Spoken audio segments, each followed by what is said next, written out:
Hello, everybody. Welcome back to Money Conversations with KJ. I'm your host, KJ.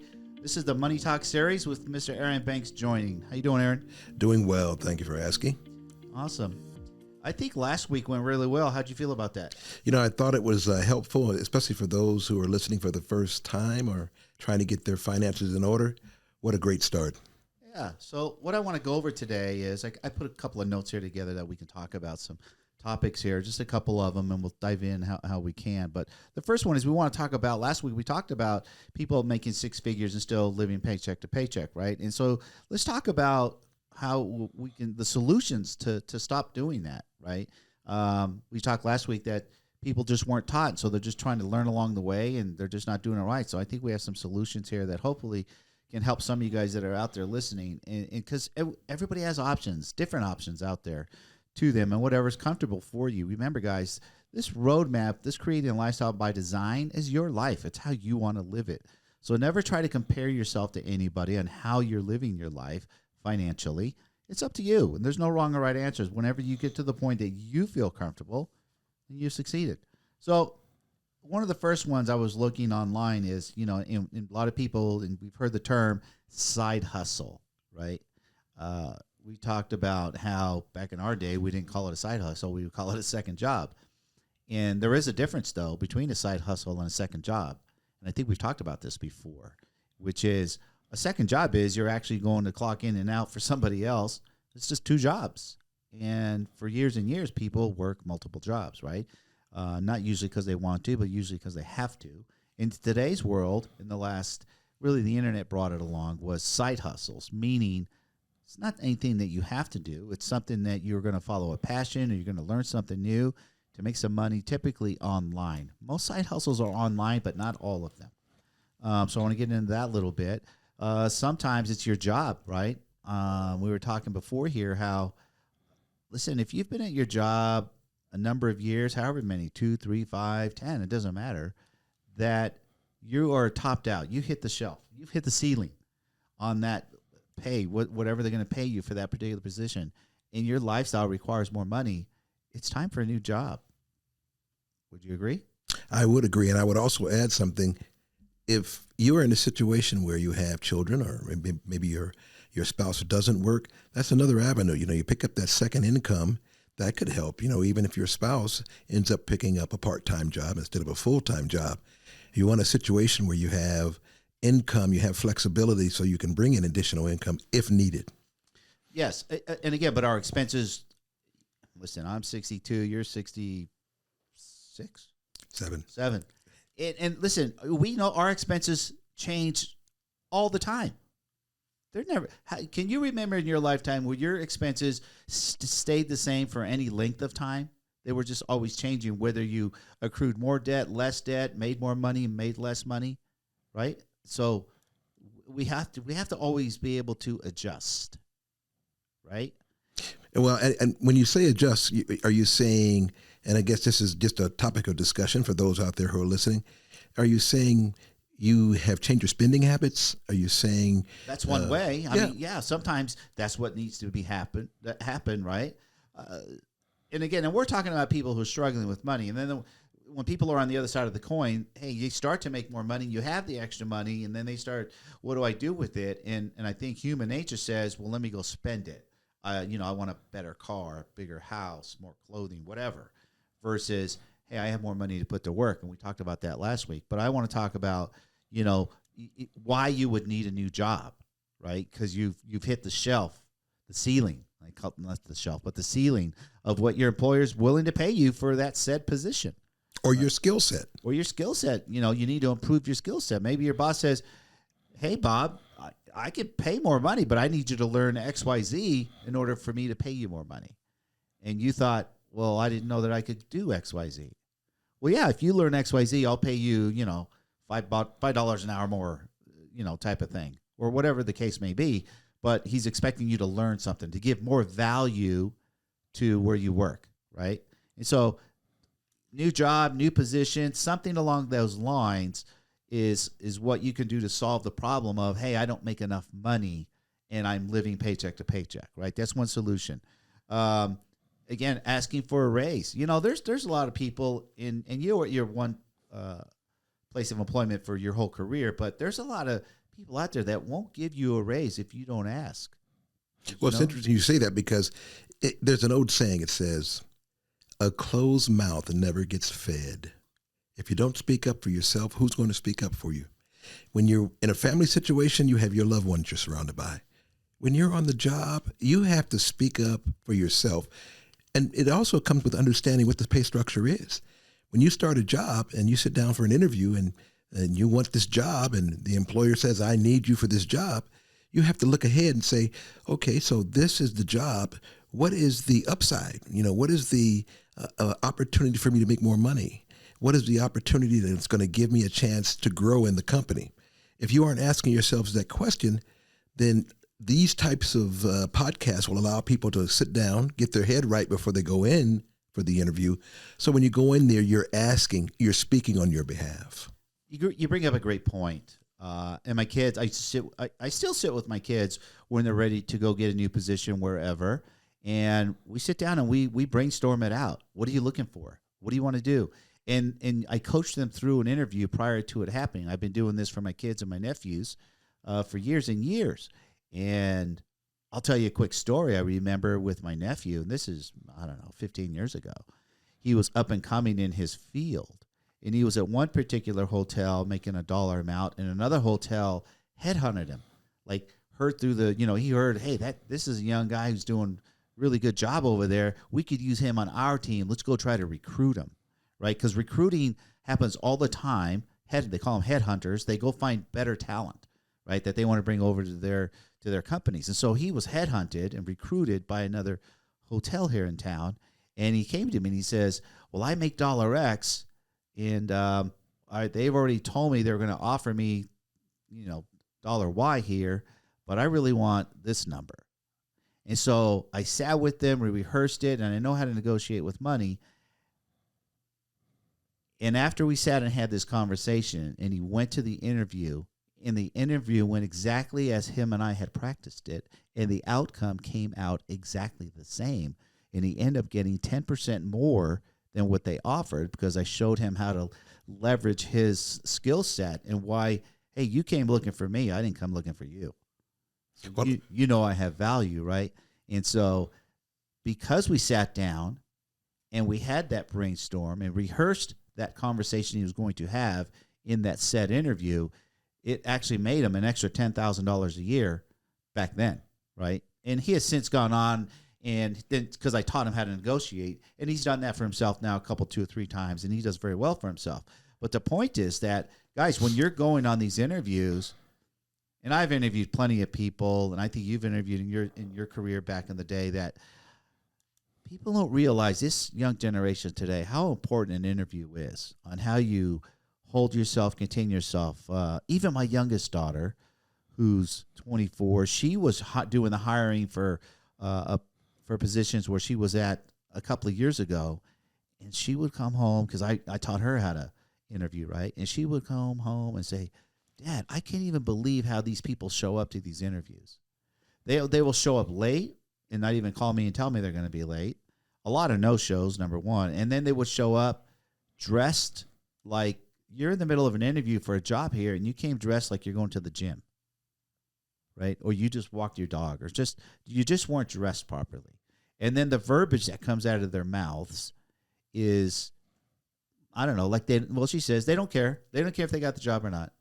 They're just going through the motions kind of a thing. And so when you guys are out there and you need to make more money and you're going to go find a new job, do your homework before you go sit in front of someone, right? The old saying, you never get a second chance to make a first impression. An interview typically is your first impression time. You've got to make somebody, when you walk out of that room from an interview, you want them to say, wow, that is one heck of an individual. I think we need them on our team, right? Well, as you say that, I'm thinking to myself, as many times as, you figure young people or even in your 30-something or 20-something, and you say to yourself, is this a job or is this a career? And you almost have to say before you even go in there, if it's just a job, let's just say a small fast food restaurant. Your expectations of what's required to be a server or a person working in a fast food restaurant, your salary is going to reflect the skills that you need at that fast food restaurant. But if you decide that you want to make money, you're probably going to look in terms of what can I offer a potential employer? What can I offer them that's going to bring me the most return, the most income for that particular position that I'm interviewing for? If you don't take the steps necessary, and maybe podcasts like this will help out. Someone's out there thinking to themselves, I'll take this job. I really don't want it. But, if you're going to take that attitude toward it, you're wasting the time that you could be spending on getting a job that's going to get you ahead instead of just paying the basics on it. They talk about increasing the minimum wage, and the minimum wage is not a living wage. And you say, well, yeah, the job is a job that can put me to work and I can start making money, but can you live off of it? So before you go in for a job interview, I just say this for those who are out there who are listening. Say to yourself, it's going to pay me so much money. It's going to pay me so much money per hour. It's going to pay me so much money per month. Can I live off of that? Is my goal in taking this job is to live off of that? If it's not, maybe recheck what you're doing. Maybe recheck the path that you're going down. And maybe you need a roadmap that's going to guide you towards something that's going to give you a living wage. If you don't have the skills, I know you're going to get into a couple other points here about skill level. What can you do to improve your skill level?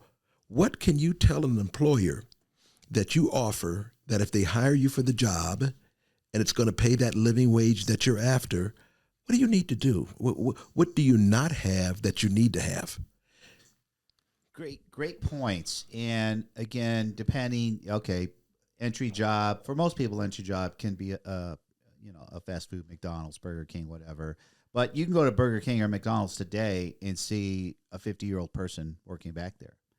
And I don't think they aspired at 40 or 50 years old to be working at there. But even a management position at McDonald's actually pays pretty good, right? And my understanding, because I talked to a few people there, you can grow pretty fast at McDonald's into a management position because the turnover is so high, right? Because you have these young folks who, no, it's not their career, obviously. No, it doesn't make enough money to pay all of their bills. They need some sort of, but they don't have a lot of bills when you're young. But for the folks that are there that are 40 plus years of age working, right? You're wondering yourself, how's this person making it? Working over here, that's likely just above minimum wage. And like you said, even the minimum wage is not enough in today's world with the prices of everything. And we got into that last week. It's not enough. So, but as you go to these job interviews, guys, if you read in the paper or online, a job interview over here, I need an XYZ position, and you feel like, hey, I'm qualified to do that. And it says in there that, hey, this position pays, a lot of times I notice it's a range. And let's just say it says $15 to $25 an hour, right? That's a $10 an hour spread. Well, what do you think they're going to pay you based on your interview? Based on your interview, how you answer the questions you actually ask them, because I think a lot of folks who go out there who are not prepared don't even ask questions, let alone the right questions. So you're not just wasting your time, but you're not wasting that said company's time, correct? And so you would want to negotiate. If I seen a job position that was between 15 and 25, I know I need to make minimum 20, 22, 23. I know I'm gonna be in line to hopefully put some money away and not just live paycheck to paycheck. So now you're going to go in there, put on your best foot forward, right? I have a saying, and it's on my sign off on my email, which says, and I learned this years ago, how you do anything is how you do everything. And when someone's interviewing you, when I interview people, when I taught my daughters how to interview people, however they're acting right there in front of you is likely who they are, and that's how they're always going to be. If they're acting lazy and, not proactive about asking good questions and telling you things, that's probably how they're going to be at work. And this is how and why people make decisions on hiring people. So you got to go in there and act in a manner of, I can be a valuable team member at this organization. I can help you in the position that you want. You got to sell yourself to them. That's what they're looking for. Assertive people that can do that. So you have to train, like you said, you got to train how to do that. If you're going to get into a new career path of some sorts and you've got to do a bunch of training on your own, believe me, in today's world online, you can learn how to do anything for free. You just got to put the time and effort in, right? So get in there, do these job interviews, ask for more money. If you have your existing job, go to your boss. Hey, boss, I'm having a baby. I'm going to have more expenses. I need to make more money. What do you have here that I can do, that I can learn to make more money? Go ask. Don't just be stuck in your position that you have, making whatever you're making. That's not quite enough only for you, and now you got other expenses coming in. You've got to ask, right? Or more hours. We talked about more hours. I know in today's world, you're required in most states to provide insurance for your workers if they are full-time, 40 hours a week and or more. It's required that you have to give insurance. So what these businesses do out there to get around that, the loophole, so to speak, is guess what? I'll hire you, but it's 32 hours a week. You don't get 40. Because if I give you 40, I got to pay your insurance, and I can't afford to pay your insurance. So, yes, you can work here. Even they'll make you another $1 or $2 an hour to offset the cost of not having to pay you for the 40 hours, but you won't get 40 hours. So that means you have more time. So you could ask for more time. You could go spend more time on a second job. You could spend more time on a side hustle. And we're going to talk about the different side hustles here in a minute. But I don't think you and I had those types of opportunities when we were in our 20s and 30s. Well, and if we did we take advantage of it? I can tell you right now, just based on the comments you just made there for those who are listening, he's making a point. But if you don't go into the interview with the mindset that you're valuable, and for those out there, by the time you're ready to sit down or you walk through the door and you're sitting in front of someone who's going to be interviewing you, you have to think to yourself, well, what do they want from me? What is the expectation? What are they looking for? And why would I be a valuable member of their team if they hired me? If you ask those questions before you go in, you'll be on the right track and getting yourself in a situation where you can at least comfortably say, I just did an interview. Did I do well? And you're asking yourself this question. Did I do well? Did they think highly of me? Can I get out of this what I want to get out of this? And in turn, give this employer something that they'll be happy with? You're a finished product. Do you offer value to this interviewer or to the potential employer? If you aren't asking yourselves those questions, you're not going to get in a situation where you're happy when you leave the interview. But remember, there's two parts to it. You want the potential employer to say, I'd love to have this person as part of my new team or part of our employee.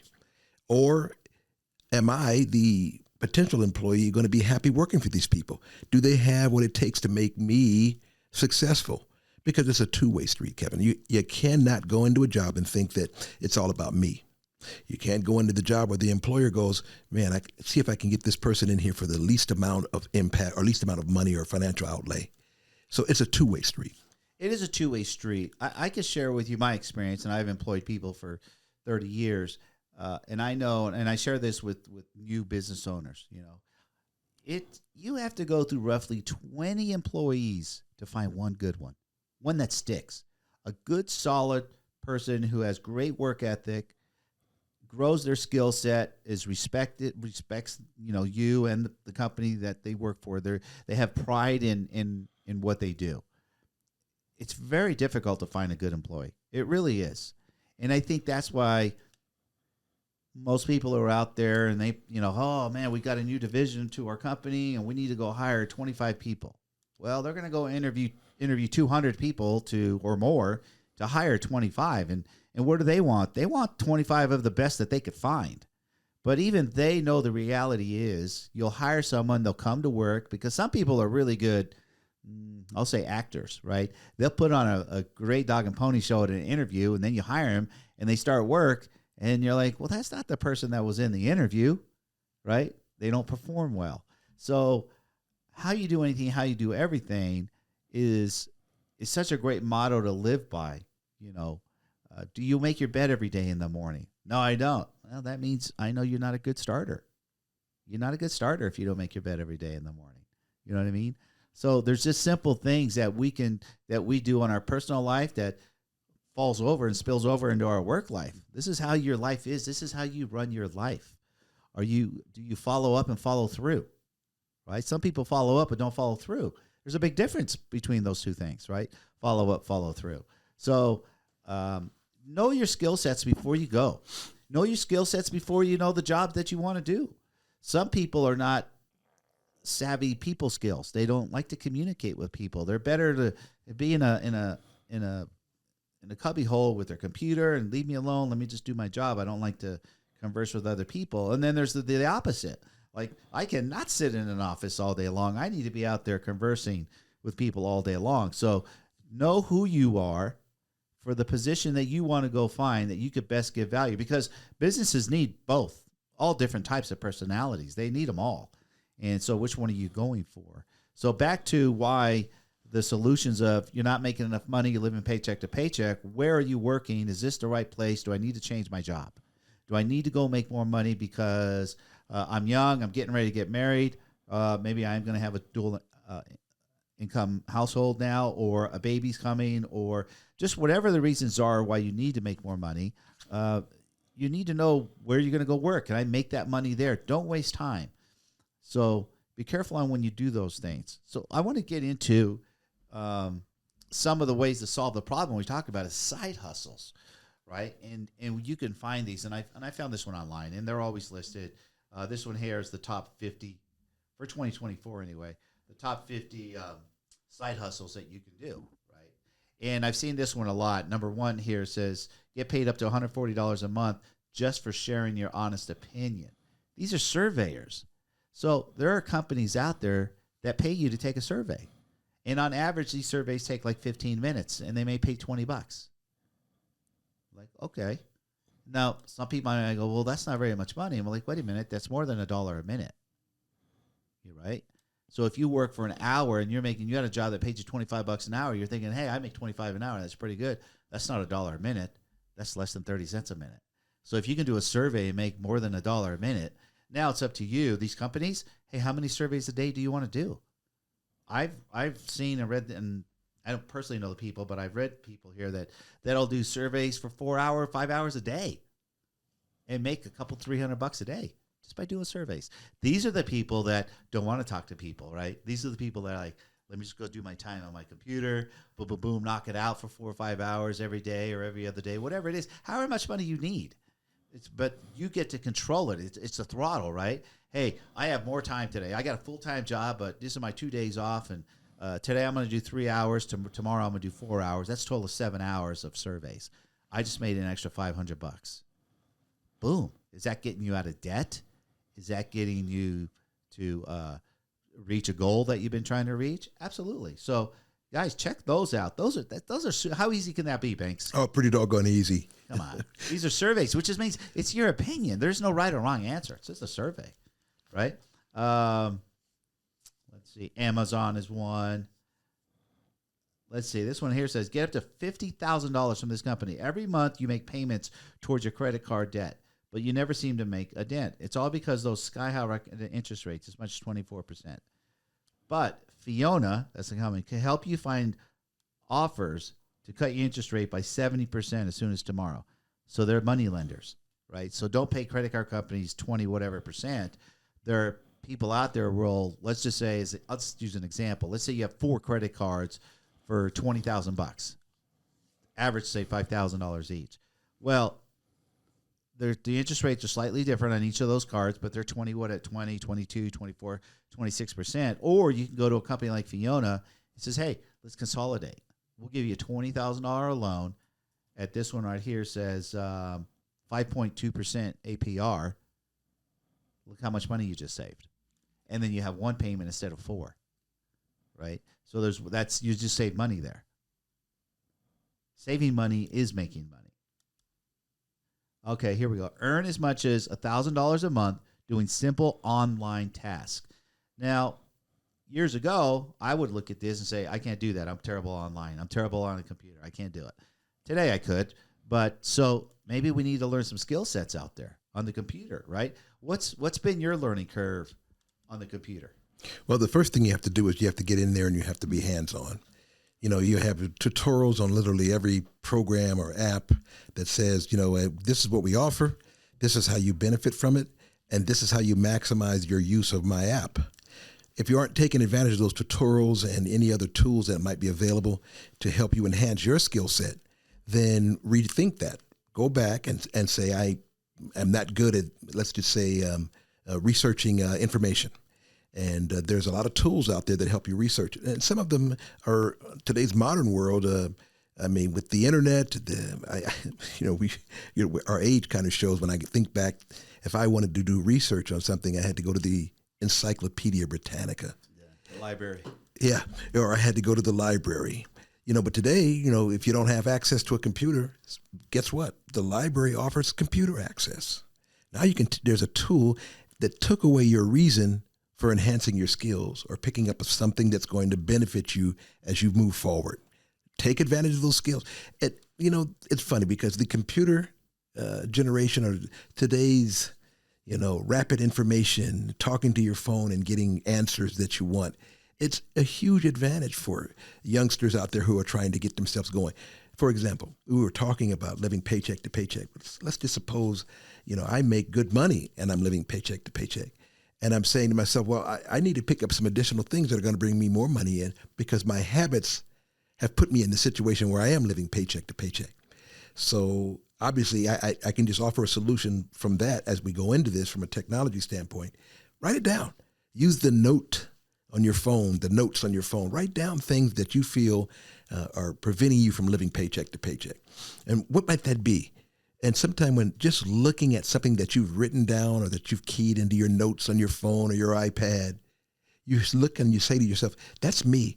And if I didn't do A or B, then maybe I would have an opportunity to take advantage of things like enhancing my skill set, finding out more information, such as you described about doing additional things to bring in income.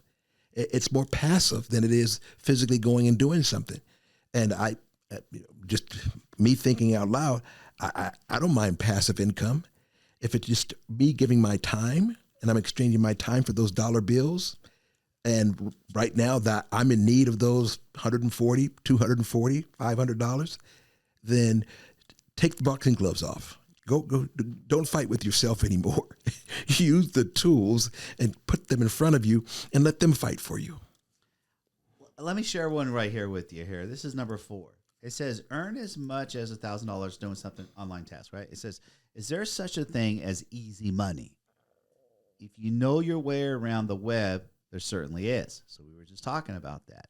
And that term, easy money, you guys got to be careful of that term. Because the other term, if it sounds too good to be true, it probably is, right? But let's get into this one. It says here, finding these companies can be time-consuming on your own, but a company called Free Cash has compiled all sorts of quick cash tasks from about a dozen advertisers and market research companies thirsty for more data. Free Cash has paid out over $13 million to users since 2019. That's a lot of money. You can pick up and choose your own tasks and complete them at your own convenience. The coins you earn from each completed task can be converted into things like Visa gift cards, Amazon gift cards, cryptocurrency, or cold hard PayPal cash. So this is something that you can do on your own, on the side, on your time, on your terms. That's what they're telling you. They paid out $13 million since 2019. This is the beginning of 2024, so you're talking 4 years. That's a lot of money. For you guys out there that, hey, I need an extra $200 a week or $200 a month, or whatever your number is, this is something else where you can control the throttle. How much do I need? It tells me right here almost as much as you want to make. It'll let you do it. And oftentimes, more and more, especially young people, are getting out of their brick and mortar jobs, whatever that may be, retail, fast food, whatever, and doing these online. and for less time spent making twice the money. Right? Does that make sense? And people are listening. Let's put this together. Here you are speaking in terms of bringing in additional income without physically having to be somewhere other than your home, maybe, or your apartment, or wherever that you live. Take advantage of this, because as the technology continues to evolve, there's going to be more and more kind of work at your own pace type opportunities to increase some income.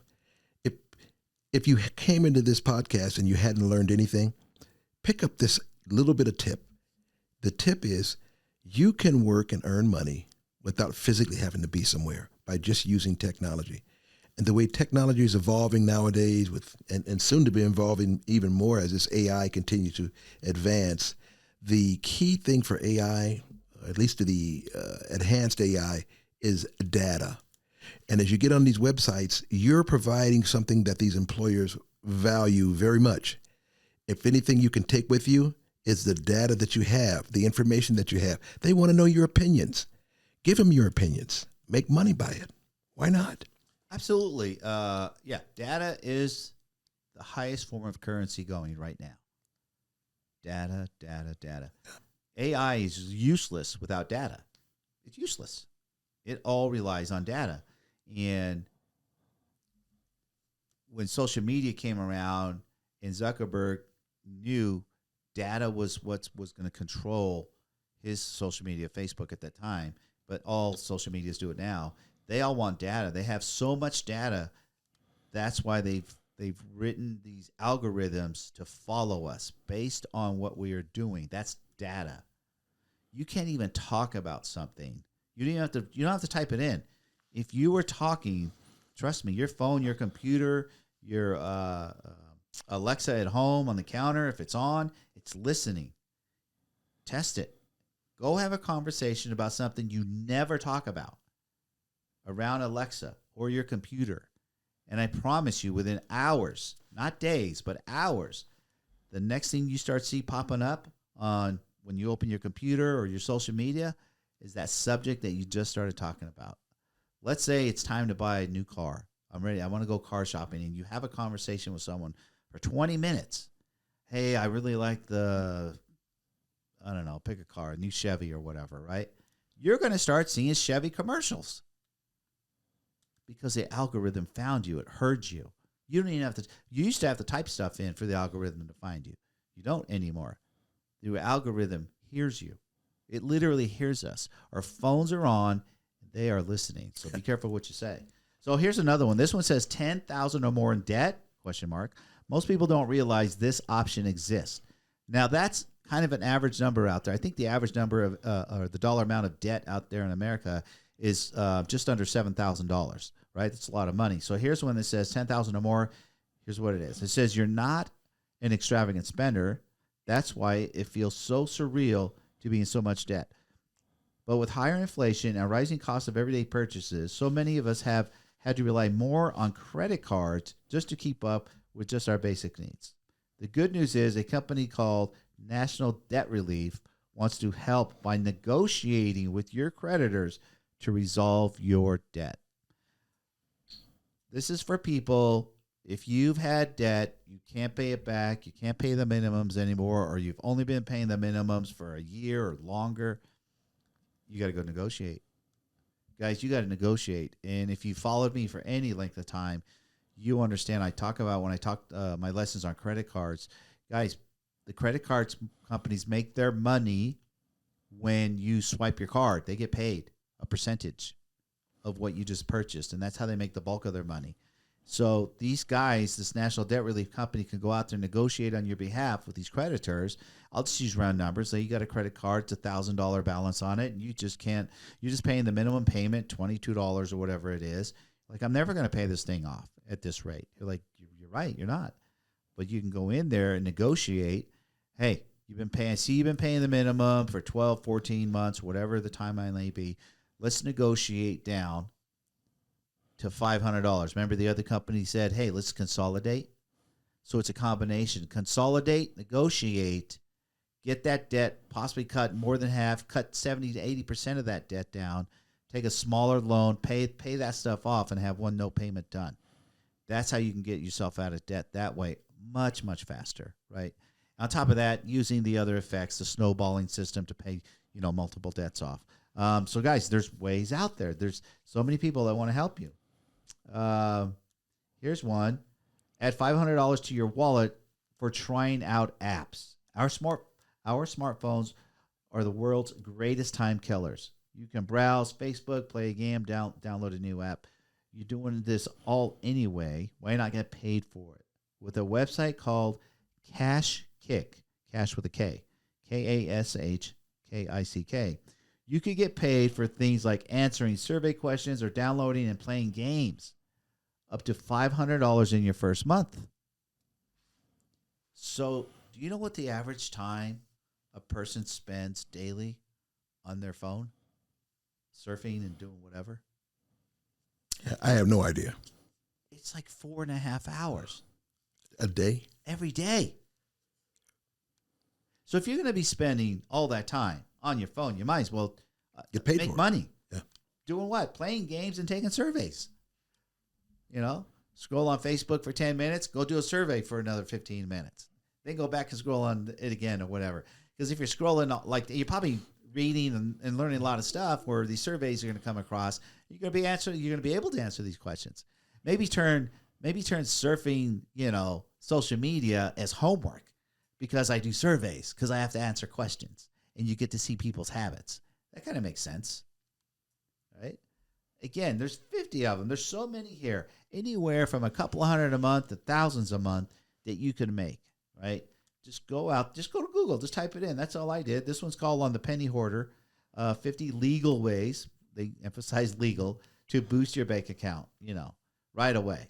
And a lot of these things right away. People need money when? Yesterday.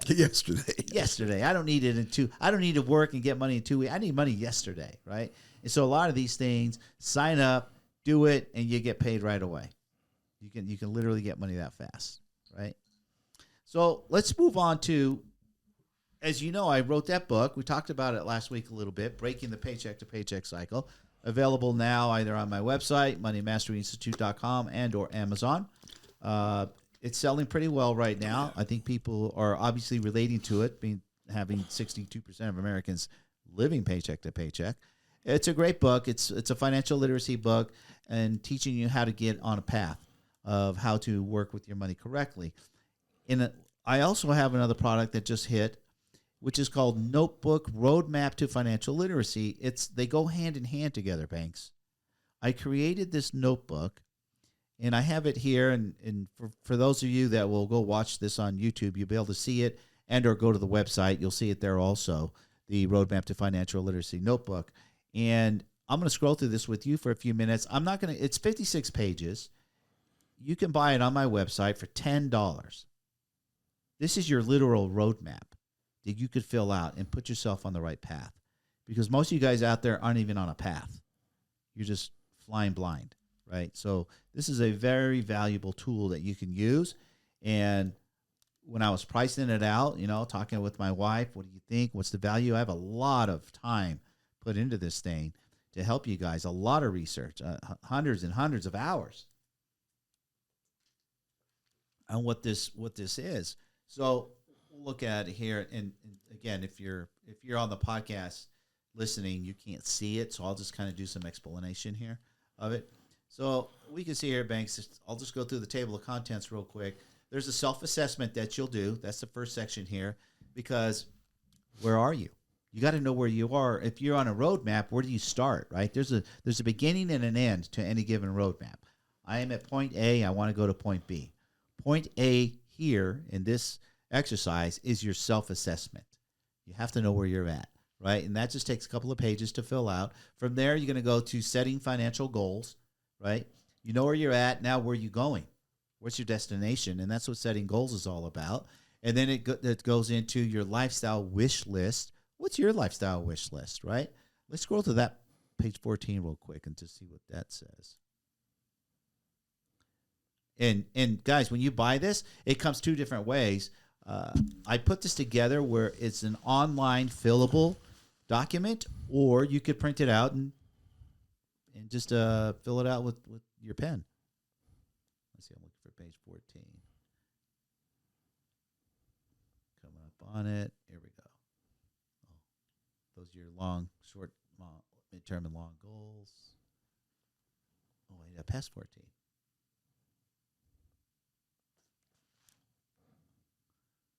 I also have in here what some of the apps that you guys can use to help best fit your needs. I have goal tracking apps. There's an app out there called ClickUp, Strides, Week Done, Coach Me, Joe's Goals, all these different goal setting apps that you can follow because most people don't like to write stuff down, but they want to be on their phones or their computers. And these are all apps. You can just, so if you're sitting wherever, killing time, go on your app. What are your goals? Check them out, right? I have suggested books to read in here too. That you can scroll through there. Your lifestyle wish list. Here we go. Your lifestyle wish list contains 5 pages of questions. I'll just give you an example of the first question. Do you want to live where you are now or somewhere else? Because that can have a huge impact on your finances. Would you agree? You lived in multiple places in your career, in your lifetime. Well, a lot of it has to do with family. If you have a situation where you're setting roots up and you said, I want to work somewhere near where maybe my kids are going to school or where my wife works, or I want to work live in a particular location. If you don't set a goal, if you haven't targeted where that location is, then how do you get there? How do you reach that point? Well, and this is kind of an open-ended question because do you want to live where you are now or somewhere else could mean the particular home you're in. You want to stay in the same city, just different home. Or it could be I need / want to change cities, right? I want to go somewhere else. Or in the case of someone who rents, maybe some of our listeners out there are renting an apartment. And, you say to yourself, one of my goals would be to get out of this apartment and have my own home. Absolutely. So you have to sit down with yourself, maybe take a program like this, this roadmap, this notebook is a great tool for someone to use to say, here, what exactly do I want? And you give them some great opportunities. Well, I've listed here. It's the second question is, do you want to live in a city or the country? Do you want to live in the U.S. or another country? Some people, listen, a lot of people leave in the U.S. They don't want to live here anymore.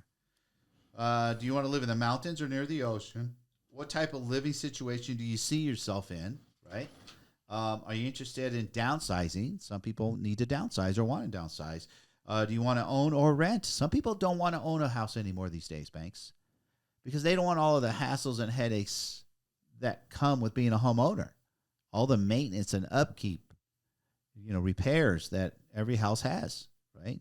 They don't all stay perfect forever. Stuff breaks down. And so if you rent, something breaks, you call the landlord.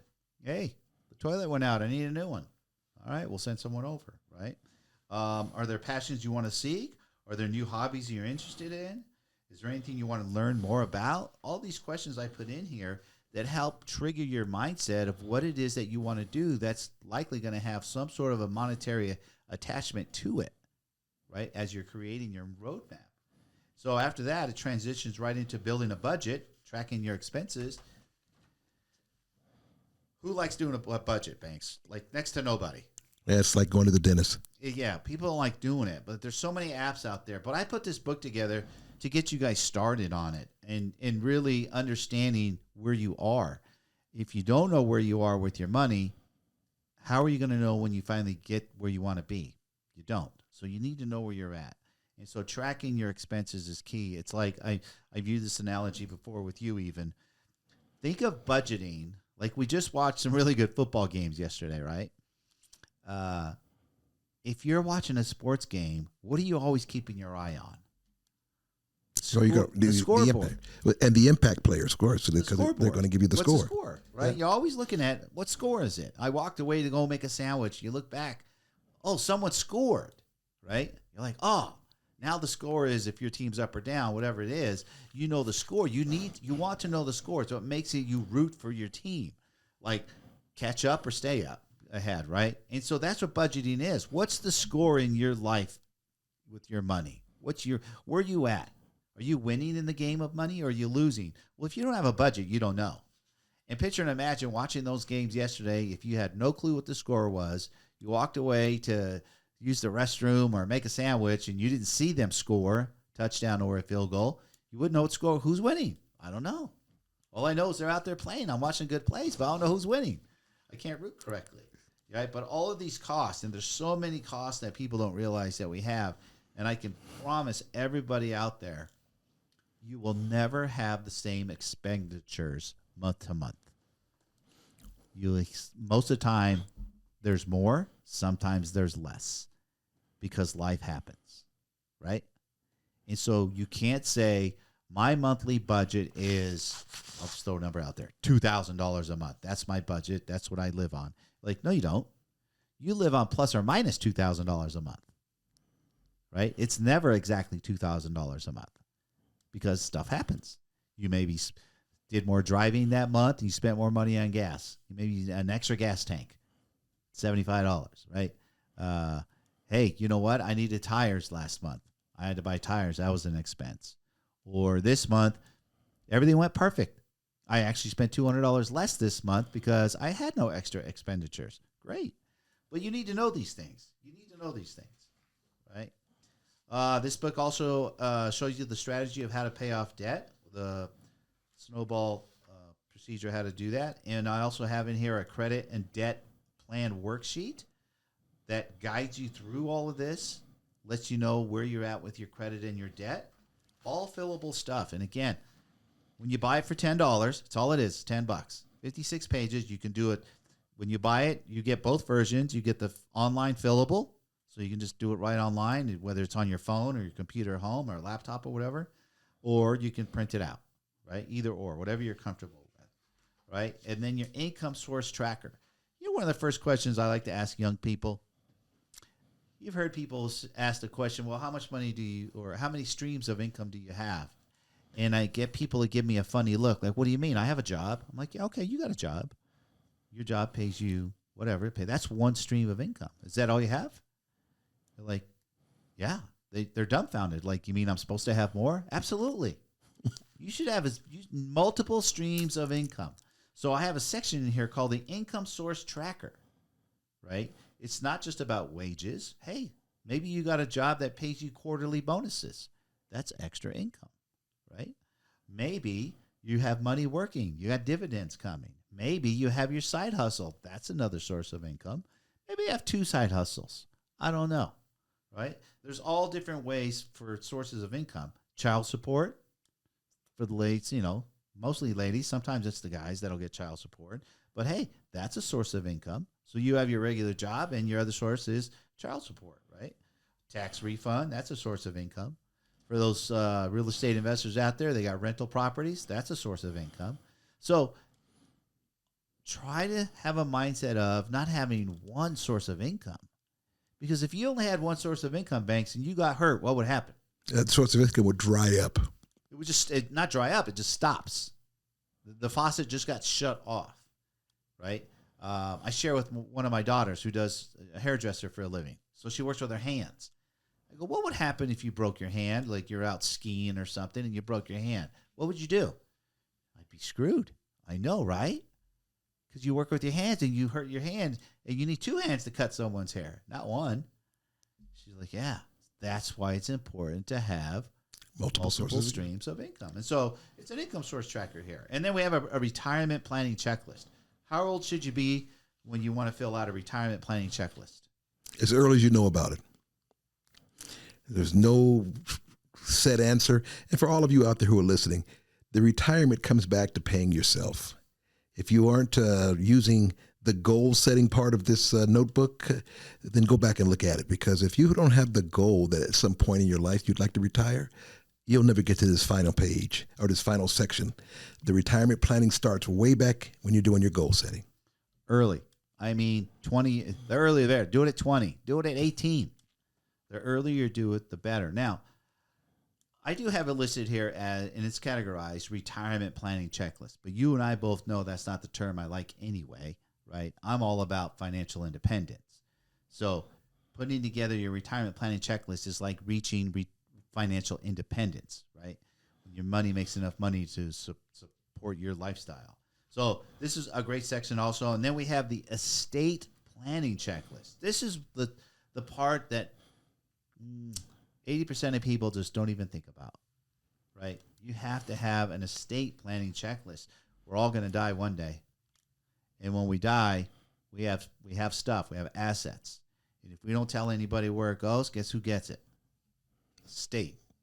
They get all your stuff, and then they go burden your family for the taxes on it, right? So there's a list here. You got to create a trust or a will. You got to appoint a power of attorney. You have to nominate a healthcare proxy. You have to establish an advance directive and file it with your healthcare provider. You have to nominate primary and contingent beneficiaries for your life insurance policies, if you have them, and if you have kids, you definitely, or a spouse, you should definitely have life insurance. Selected guardianship of minor children. Hey, maybe the unfortunate happens and your kids are still minors. If you don't have that a document telling who you want to take care of your kids, guess where they go? To the state, to foster homes. And your family's like, wait a minute, I'll take care of them. No, they did not have an estate planning checklist. The law says they go to over here. And then you got to go to court and battle and fight. And a lot of times you'll probably get it to happen, but what a headache. But if you would have had this paperwork done, you'd have been fine. Create recorded listings, assets, accounts, insurance policies, location of related documents. Somebody needs to know where all these documents are in the event something happens. So this notebook here is an A to Z roadmap. That's why it's called Roadmap to Financial Literacy, Creating a Lifestyle by Design. This is your life. These answers in here are not right or wrong. These answers are your life. You fill it out the first time, and then you revisit this at minimum twice a year. If not, every time you get rid of debt, add debt, you need to go in there and change up your numbers. And that's why update it. That's why I made it a fillable one online, which is real easy to go in there and refill and just push the recalculate button, and boom, it'll tell you where you're at. So this book here, it's $10. Is that value? Very much so. Especially when you stop and say, you're starting with an assessment of where you are right now. If you're 25, if you're 35, if you're 65, if you have a need for organization, if you want to have, a how-to, so to speak, why not a roadmap? Why not? It starts with a self-assessment, set goals, and then along the way you have to have a budget. You can't just reach your goal without having a plan. There's the saying that says most people don't plan to fail, they just fail to plan. But with this roadmap for $10, there's your ability to organize, to get yourself in a position where you can budget and you set goals and you have targets. And these targets are measurable. You can measure if you're on track or if you're not on track, you make adjustments. I think it's a great idea, Kevin. Well, I really struggled. I wanted to give it away. I didn't even want to charge for it. But guess what?